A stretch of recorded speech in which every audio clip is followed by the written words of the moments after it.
Okay, welcome to Seeking Sister Wives, Season 5, Episode 10, Seeking a Deeper Understanding. We only saw 3 families this week. We're 4 too many.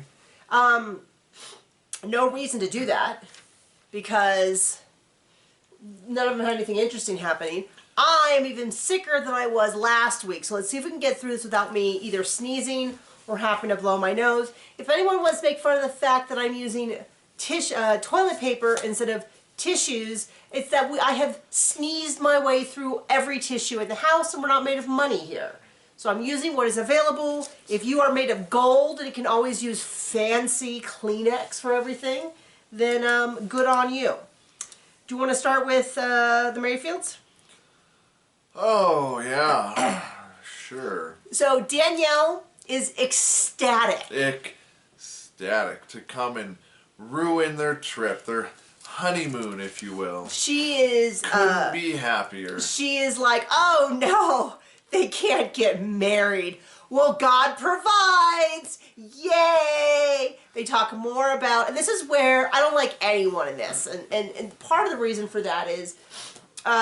No one's likable. They're all trash. Well, if you're going to pretend that this is a family where he has 2 wives, then you can't be upset that he's doing wife things with each person. It's very clear that Natalia really felt like, I'm guessing Garrick told her, that Danielle was being sunsetted. Relegated to the basement. She was being demoted down to a lower league, to use some Welcome to Wrexham talk, or just general football talk. But the idea is that they're very much, she's very bent out of shape that Danielle dared to get pregnant. Garrick seems very much like, well, I guess we got to do what we got to do. Danielle... It seems more like, I don't know how it happened.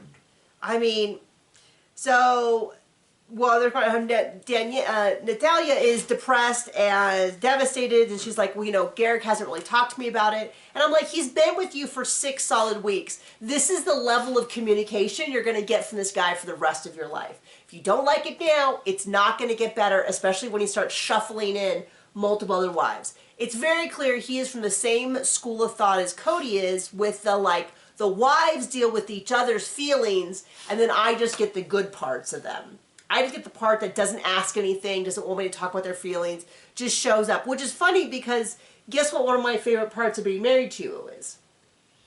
Dealing with all of you.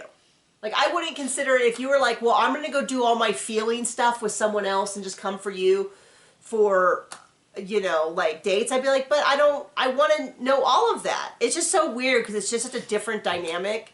They're like, hey, there's this great thing where you never have to talk to your partner. Polygamy is what you do when you don't like the person you're with.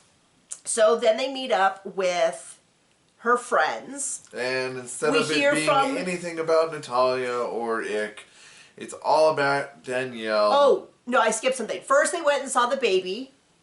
They saw the baby. I'm happy for the baby. I'm always happy for a healthy pregnancy. It always makes me anxious, because we did not have a great experience with pregnancies. I've said it before. Poor kid doesn't know what they're getting into. We had 2 miscarriages. Both of them were, I mean, I've met people who were really like, oh well, about a miscarriage, and it didn't bother them in the least bit. But I'd say for most people I encountered, it was a pretty awful experience. So I'm always happy for a healthy pregnancy. But beyond that, I don't really care. They go out with their group of friends. One of them speaks apparently fluent English. I was so mad because I wanted to hear... And they were the dumb one. From any of the other ones. Usually they get good, smart friends that say funny things, and they picked the dumb one. They picked the one who was like, well, I guess they just need to talk more, as opposed to the one who's like, burn this all down. This is a bad idea. We don't understand it. We don't get it. It doesn't make any sense. And how long did it take for Danielle to start crying in the middle of all that? I mean, can't she open up to me? And Garrick's like, well, the way this works, and it is that the wives are friends to each other. So when I'm off with my other wife, you know, they have each other, and they do not like each other. And what should it bother him? He's off with this theoretical 3rd wife. Yeah, he's already got the 3rd wife. Here, keep talking. Yeah, me keep talking, because I'm the one who holds this show together. I'm sorry, people don't need to see me blowing my nose on camera. I think I leaned far enough out of the frame. So, yeah, so they get the one, and there's a lot of like, well, we need to open up. Well, we're different people. And then Garrick's like, well, when I get a 3rd wife, You guys are only going to have each other. And it's just like, I feel like they both kind of, what I wanted was for anybody else in the group to speak up and be like, we think this is a terrible idea. I don't understand why she's going to drag herself off to America where she has no support after becoming a lawyer here so that she can be his broodmare while he collects other wives. But no, we didn't get any of that. No one's speaking up. Mom wasn't there. Nothing. So the wedding is canceled. They're going to have to go back to America and get the K1 90-day fiance visa. They go out to dinner for his 39th birthday. I don't know. It was super boring and uninterested. I don't like anyone there. I kind of liked Natalia a little bit a while ago when she was calling him out on stuff, but now that she's like, I don't know. I just don't like any of them. I find them all, I guess it makes more sense that he could get two women if they're both idiots. So, you know, he's crying the whole time. The one dude who was at the party looked like he wanted to gnaw his foot off. I'm not sure if anyone else there understood what was happening because I'm not sure if any of them spoke English. If they didn't, it's going to be half of a conversation and not make a lot of sense. But they're going to leave. He's going to spend one more night with Natalia. We know that exactly what happens. The one thing that Garrick is always susceptible to is more wives. And so we know that Danielle's going to go home, ply him with women, and he's going to immediately fall for it, and that's the end of that. We're going to see how that plays out. And now on to the theoretical polygamists. So the Salahudins, who are not polygamists, are going to meet with their friend Jahani, I believe is her name. She said, call me Joe, so we'll be calling her Joe. She is... You'll never guess. They invite Mom so they can bash her into accepting the stupid things they want to do, but they don't do. I mean, how long have they wanted to be polygamists, but still aren't? Well, they keep saying, we don't need your approval. And I'm like, well, then stop inviting her over. But as we pointed out, they wouldn't be on the show because they're not polygamists and don't go on dates, except with young... Yeah. Girls, they pick out themselves. Anyway. So they have the mom come over. The mom sits down and is like, what is this? Is this your gal? And they're like, no, this is a friend. And she's like, okay, well, I told you I wouldn't come over if it was your gal. Well, why not? And they just go back and forth. And it's like, this is where I get so frustrated with the storyline because there is not one. Whether or not mom is right or not wrong, I don't even care. She said she doesn't want to come over. And then they keep being like, well, we know mom doesn't approve, but if we're going to somehow force her to. Well, then mom brings up the 14-year-old, and then they're like, well, mom doesn't have a relationship with the 14-year-old. I don't care one way or the other. Then they started calling her an ass as part of the assuming. When you assume, you make an ass out of you and me. It was part of that, but it didn't sound like that. I mean, I'm pretty sure there's something with Muslims that you don't speak so rudely to your elders. Call them names like, I don't know, asses. I think it's exactly why they're... What do I know? They're not saying that they're doing this. I also thought Muslims didn't drink, but... yeah, they drink. Much like a lot of the... Sorry, I have to sneeze. A lot of the Christians on the show, it's in very... name only. It's very hit and miss which aspects of their faith that they're going to take part in and which aspects of their faith they're going to just ignore. That is true for, we've seen that with several of the Christian couples. And I don't know if... it's been a long time since we had Mormon couples on, but when the Mormon couples were on, it did seem to adhere pretty well to their belief system. But TLC got rid of them because they weren't... They want this. They want the screaming, the near table flipping, all of that. The not being polygamist at all in any way, shape, or form, except just talking about it. So mom eventually gets up and is like, well, I'm going to come over there and smack you. And she's like, oh, you better not. So they get really close to having that. At some point, I think it's production. We couldn't really tell if it was production or if it was someone from the restaurant being like, hey, can you chill? We don't really know, but a white woman pops out from a door, and a moment later you see her kind of escort mom out, and then you see her, because like they had to go out from the patio through the restaurant and then back through a door that was right by where they were filming. We see her escort her outside. My guess is that was production being like, okay, you guys can scream all you want, but we're not going to allow hitting, because then we'll have this isn't the Real Housewives of Anywhere. They don't allow it on there either. But I think what they want you to do everything but hitting. They want you to fight for as long as possible without actually hitting, so they don't have to break it up. That's what they want. So Joe the whole time is like, you're a queen, don't get into this, you're better than this. And which clearly not. Which you can only follow because of subtitles. Yes. And then they leave. And then they're like, well, I can't believe she did this. And I thought, I'm not... I mean, I feel like I know the mom better than they do because... They kept saying over and over and over again. Who could have guessed? I don't want to... Don't invite me over if you have your... And then they invite her over and they just keep saying, we want to do this. And she's like, well, her views aren't consistent. I don't know that she needs to have consistent views. She's just saying, I don't think you should do polygamy. Okay, well, at some point... And don't make me be a part of it. And I feel like at some point you have to be like, okay, I'm not going to follow that. So we're not going to discuss it with mom. We're not going to have her over when my partner is here, and she's going to have to understand that she won't be invited to certain things because our partner is invited or whatever. Clearly their egos are just crushed if they can't get everyone on board with their dumb crap. But here we are. Well, theoretical polygamists on a polygamy show. And how different would this play out if it wasn't a TV show? Is this just a matter of them saying, well, you have to go on a date with someone It wouldn't play out because they're not pursuing polygamy as far as we can see. So, last couple, and I'm sorry, I know we're going through these quickly, but I am so sick. I try to take notes. You'll never guess what happens. A thing happens, and then they talk about the thing that happens. John really lost it. I'm just... If nothing's going on, don't tell me about it twice. And in a preview. Don't care. On our Patreon, we watch the episodes for the $10 and $25 levels. We watch it here. We record it. It's being uploaded right now. And John, I don't care the second time. And guess what? Third. I'm a little high on cough medicine. And so I had a real out-of-body experience when John started yelling about it and wouldn't stop.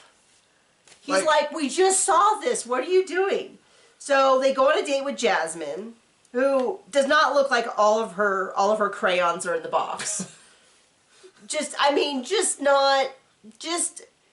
just didn't make a lot of sense. So they met her on a dating app. They meet with her. She's got 11. It sounds like she's really like, hey, you know what would be great would be in a relationship with a stay-at-home guy who could watch all the kids. Because she's an 11-year-old son named Adrian. She's looking for a stable environment, which is going to involve them constantly dating and the dad being gone. She describes, they play this really fun game where they ask a question every time they take a Jenga piece out and put it on top. Well, it's lots of things like, how do you deal with jealousy? Oh, I'm not jealous. What's your biggest struggle?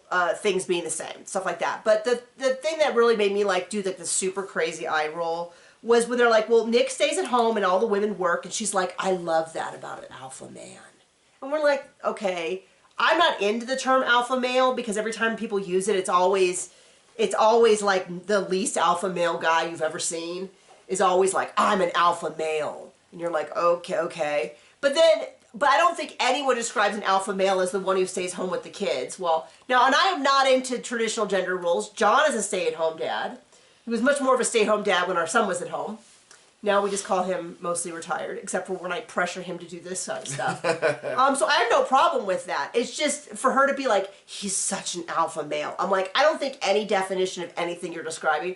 And then she says, well, that's the household I grew up in. But then she does not describe a similar life. She's like, my dad worked nights and my mom worked during the day and she was the main breadwinner. And I'm like, yeah, but I'm pretty sure if you went to her dad and say, hey, she wants to join a relationship where the dad stays home and doesn't work at all, and then all 4 women get out and work, and she said it's just like your situation, he'd be like, excuse me, I worked nights every night. You're right. It was a really hard job, and it was incredibly difficult. Don't compare me to someone who has never worked. And remember, as April's brother pointed out last week, he's like, that's great that he stays home with Vera. Go get the dogs. It's great that he stays home with Vera, but what did he do for all the years prior? And she didn't answer. She just went in a different... She's like, you just don't like him, do you? And I thought, no, I want to hear her answer. And that kind of upsets me that they didn't answer. What we really need on this show, TLC...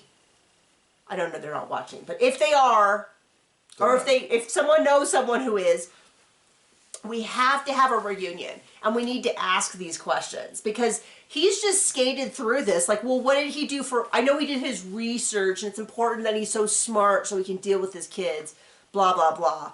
But I'm pretty sure old Jasmine's dad would be pretty offended that she just dismissed the fact that he worked a full-time job at night, which sounds like an absolute nightmare. I would not want a nighttime job. And then she's like, but then he stayed home with us during the day. I was like, oh, so he, that sounds even worse. And so she's like, oh yeah, that's how it should be. He's a real man. I'm like, okay, whatever. And now let's talk about the same thing 2 more times. Oh yeah, so then they go home and talk to him about it, and they keep saying, and this is where I'm starting to lose more and more patience with this Danielle as well, because they keep saying, now I know they're pressuring her. It's really clear with the answers. It's very clear what they want her to say, because they say things like, are you sure? And she goes, yes. And they go, yay! Yay! We're so excited. But really, Danielle, if you're hesitant, you can let us know. And it's like, you don't have to be a genius to be like, you know, but then she'll go in the interviews and she'll talk about her hesitancy. And I'm like, okay, you need to bring a little bit more of this over. But thing is she knows. She knows what they're going to do if she says she's not ready. They're going to be all this pressure, all this. So anyway, and I don't even, this one big bed is so stupid. Oh, by the way, the Salahoudins also mentioned the one big bed. She's like, I can't imagine sleeping away from my husband, so we'll have to be in one bed. And he was a little like, well, we'll figure that out later. Because he's like, I want to be able to, I don't need. Maybe they need a boom boom room. I don't need grandma over there critiquing my moves. For their theoretical polygamy that they're not practicing. Which is so funny to me because I know so many couples that routinely, like we said it before, which is like, if I snore or you're snoring, or either one of us is having like a hard time sleeping, we'll just go to a different room. I mean, we're lucky in that we have an extra room to do that with, but it's just so funny that they're like, oh, we definitely would sleep better with 5 people in a room. And I'm like, excuse me? That sounds, sometimes 2 people in a room's a little claustrophobic. Right. And they've got one big sheet, and she's like, well, I hog the covers. And I'm like, none of this sounds fun at all. I don't even know logistically how it works, even if they're not trying to have boom boom time. How that even works, because, like, so you can't move because you might hit someone else. You have to all have the same temp. We have separate blankets. I have several cozy, comfy layers, and John has like one thin blanket and then like a million pillows to prop himself up with. So, and then she makes this comment about how if he's as good as the women he keeps, which absolutely icked me out. Now I know that was pretty gross. I'm pretty sure that is a reference to you are something about like you're the company you keep, and she just replaced company with women, but it really lands in a way where you go, ooh, I think that was a Freudian slip, because it definitely sounds like these are kept women, although it's an opposite of kept women, because normally a kept woman is provided with money and resources, whereas his is the exact inverse of that, where they provide. They're more like working women. So anyway, we're painting our house, and I think the painters have arrived. And don't worry, our dog is going to make sure that those dastardly guys outside of the door don't break in. And steal his bone. And steal his bone, his new toy that he's so excited about. So thank you so much for joining us. I'm sorry that it was so short, but you can really blame TLC for that. Thank you very much. Bye.